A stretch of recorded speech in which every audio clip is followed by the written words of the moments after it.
এই শিয়াল আর নেকড়েরা চলে প্রিন্সের হুকুমে। মধ্যবিত্ত পরিবারের একটি ছেলে 235 কোটি টাকার মালিক। কে মেগা স্টার? এসব ফালতু কথা আমার সামনে বলো না। আমি তাকে সাকিব খান বানাইছি, অন্য কেউ না। বয়স 45 বছর।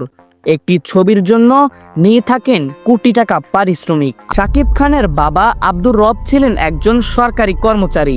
বাবার চাকরির সুবাদে থাকতেন নারায়ণগঞ্জ। ছোটবেলা থেকে তার কোনো ইচ্ছা ছিল না নায়ক হবার। ইচ্ছা ছিল বড় হয়ে ডাক্তার বা ইঞ্জিনিয়ার হবেন। সায়েন্সের ছাত্র সেই ছেলেটার আশা ছিল বড় হয়ে ডাক্তার হয়ে দেশের সেবা করার। ডাক্তার হওয়ার বাইরে যে স্বপ্নটা ছিল তা হলো ইঞ্জিনিয়ার হওয়া। এই পেশাটিকেও শাকিব খান অনেক পছন্দ করতেন। তবে বড় হওয়ার সাথে সাথে হারিয়ে যায় মাসুদ রানা নামের এই ছেলেটির ডাক্তার বা ইঞ্জিনিয়ার হওয়ার স্বপ্ন। মাত্র 20 বছর বয়সেই চলচ্চিত্র অঙ্গনে পা রাখেন শাকিব খান।